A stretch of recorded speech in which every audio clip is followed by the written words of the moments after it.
Hey guys, today we are in Luke chapter 23. Now we're starting probably around 6:30 in the morning on the Thursday, the last Thursday, really the last day of Jesus's life.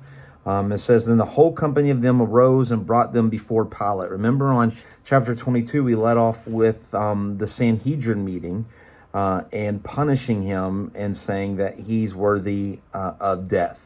And so they're taking him before Pilate. Rome, remember, Jerusalem is occupied by Rome. Rome is the world power at this time. And so they own lots of countries, but especially Israel, where Jerusalem is at. And so they're there. And one of the rules that Rome has is that nobody can execute anybody unless a Roman official has checked off on it, right?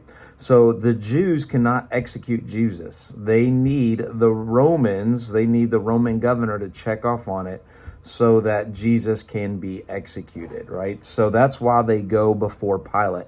Pilate is a Roman governor.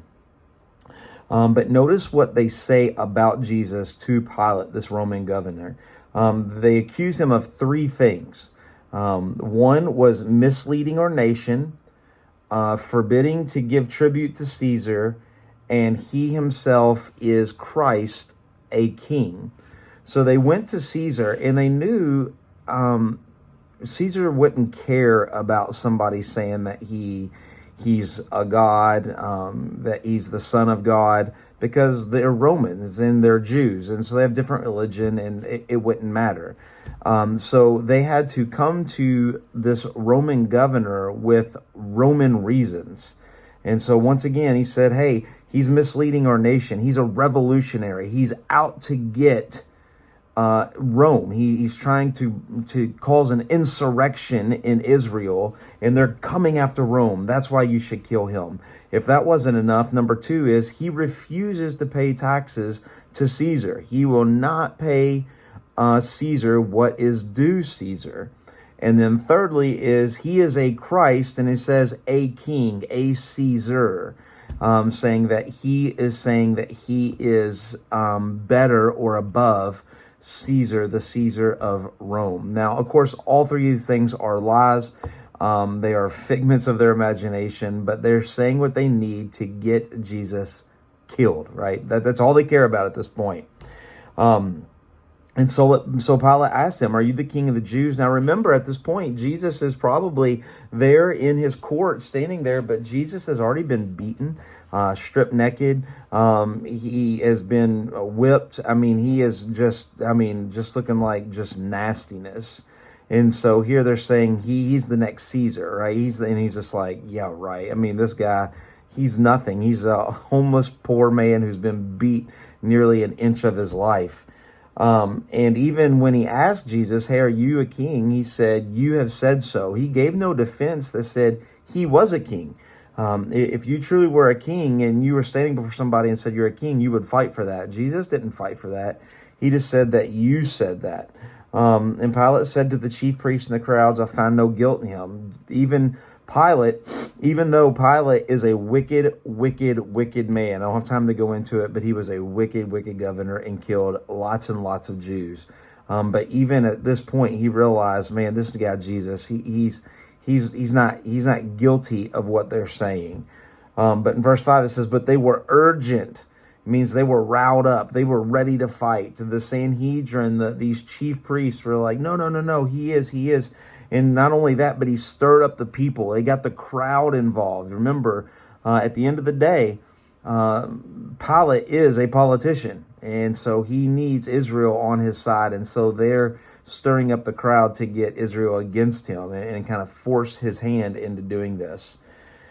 And then they say that he is from Judea and from Galilee even to this place. And that perked Pilate's ears because Pilate does not have, his reign did not extend above Samaria. North of Samaria is Galilee. And Galilee is where Jesus is from. And it's also where he spent most of his ministry. And so he said, you know what? This is not even in my district. You have to go to Herod.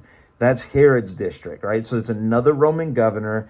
He goes to Herod, and when we're reading, and it says, when Herod saw Jesus, he was glad. He was happy.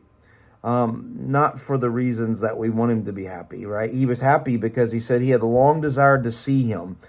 He didn't want to see Jesus to accept him, to believe that he was the Son of God. He wanted to see Jesus because he's heard probably for years now of all the miracles and all the crazy things that Jesus has been doing in the Galilee district, in his district, and he wants to see. And we see that in verse 8, it says, and he was hoping to see some signs done by him. He wanted to see some miracles. So he questioned Jesus at length, right? At length, because remember, he's heard all the stories of what Jesus has done in Galilee for 3.5 years. He's heard it. And so he's asking him all this. But notice in verse 10, the chief priests, the scribes were accusing him. Herod and his soldiers treated him with contempt and mocked him. Now everybody is against Jesus. Herod, his soldiers, the chief priests, the crowd, everybody was against Jesus. Jesus didn't necessarily do anything to Herod, but he wouldn't do any miracles. He wouldn't do what the governor wanted, and that's probably why Herod turned on him. And so that's why they started to mock him. Then they put splendid clothing on him. They sent him back to Pilate. And then verse 12, we see an interesting verse that says, Herod and Pilate became friends with each other that very day. For before this, they had been at enemy with each other, or hatred with each other. What that means is not that they became friends. It means this is the first time they've ever agreed on something. Herod and Pilate, they're both governors. They're both governors of Rome, but they both have different ideas. And they're kind of touching districts, right? So there's always a little competition. And basically the Bible's saying this is the first time that Herod and Pilate had ever agreed. And what do they agree on? The innocence of Jesus. So Pilate called them all back together. And he said, hey, Herod said he's innocent. I say he's innocent. But the chief priests say, no, he's not innocent. But Pilate, being the politician, right, he wants his district to love him. He says, well, he does the despicable, right? He says, I know he's innocent, but I will punish him.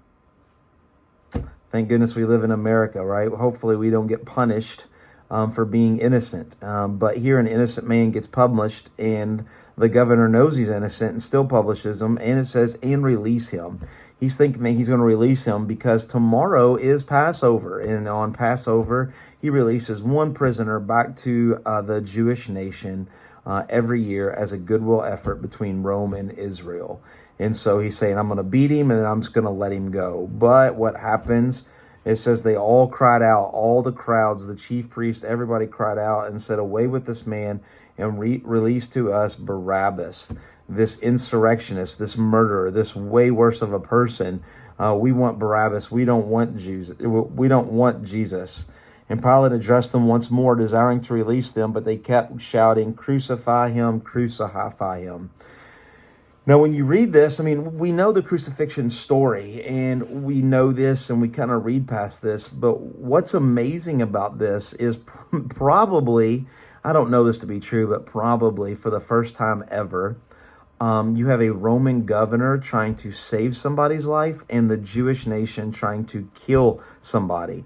Almost every other time, as I said, Pilate was a despicable man. I mean, he killed lots of people. And probably every time before this, Pilate was trying to kill Jews, and the crowd was telling them to save them and save them. But you can tell how much hatred, how Satan is working in the background, how God has ordained this event to happen, that it is completely opposite, right? That the governor, the Gentile governor, is trying to save this Jewish man, Jesus, but the crowd is saying, crucify him, right? And so this shows you how crazy of a moment that scene is. And then verse 25, it says they released the man who'd be thrown into prison. They released Barabbas, whom they asked, but they delivered Jesus over to their will, talking to the crowd's will, not Pilate's will. But what's more important about that is it was really God's will, right? God ordained all this to happen because Jesus needed to die. And so he orchestrated this event and worked in the crowd and worked in the hearts of people so that in all of these bad decisions and all of this chaos, something great would come from it. Then we got into the crucifixion. What's interesting about Luke's version of the crucifixion is much the same. It's very short detail, but we do get a neat little detail that we only get in the book of Luke. Really, when you start in verse 28 through 31, we get really Jesus's last teaching. As he's walking up, it talks about that there are a great multitude of people and women who are mourning and lamenting for Jesus, but Jesus turned to them, okay? Remember, he's been beaten. He's carried his crosses so far. Now Simon of Cyrene has taken the cross. He can probably barely walk himself. He's walking on the road to his execution, and all these women in the crowd are wailing and lamenting. And he turns around to these women and says the weirdest thing, okay? What is that weird thing? He says, daughters of Jerusalem, do not weep for me, but weep for yourselves and your children. That's odd. What is he talking about? For behold, the days are coming when they will say, blessed are the barren and the wombs that never before and the breasts that have never nursed. This is completely opposite of anything that's ever happened. All throughout Scripture, we see in Israel's history and in the Middle East history that women who have never had children, women who have never nursed babies, they are looked as lowly, as sinful, as something is wrong. And so here Jesus says that the women who have never had a baby, they're going to be called blessed. Why would Jesus say this? On the road to his cross, why would he say this? Jesus is talking about what he talked to his disciples about on the Mount of Olives. He's saying, hey, the days are coming. And AD 70, less than 40 years from the time that Jesus got crucified, Rome is going to come and destroy not only the temple, but all of Jerusalem. And at that time, if you remember in the Olivet Discourse, while Jesus was talking to disciples, what happens? He says that that Jerusalem's going to be surrounded and all these things are going to happen and they're going to be invaded and they're going to have to run for the hills, right? All these things, right? And so Jesus looks at these women and he tells them, blessed, because the time is coming. And he's basically saying, don't lament for me dying because I'm dying and going directly to the Father. But you need to lament because times are about to get really worse for you. And he finishes that when he says, then they will begin to say on the mountains, fall on us to the hills, cover us. For if they do these things when the wood is green, what will happen when it is dry? He's saying if they do these things to innocent people, what happens to the times when things are bad? And so Jesus is just pointing out that even though he's going to the cross for the people, for the women in the crowd that is there, it's about to get worse for them. And so because Jesus is innocent. We read about the two criminals on the cross, right? One was guilty, one was innocent. We read Jesus on the cross. We see his love. He says, forgive them for they not know what they do. Not just speaking of the people on the cross, but the people that's actually nailing him to the cross. And then we see the criminals hanging, kind of ridiculing him, but one of them sticks up for Jesus. And one of them asked Jesus, remember me when you come into your kingdom. And he said that day, truly I say to you, today you will be with me in paradise. This is what we would call today isn't a deathbed conversion. Somebody's lived their life completely against Christ. And just a moment before they die, a day before they die, a week before they die, they realize what they have done and they give their life to Christ. And this happens. And this man was with Jesus in that day, which is just an amazing thought. It was about the 6th hour, which is about noon in verse 44, and darkness covered the whole land until about the 9th hour, which is about 3 p.m. The veil of the temple was torn too, therefore showing us that God is approachable, that no longer is there a holy of holies, but humans can come to God through Jesus Christ.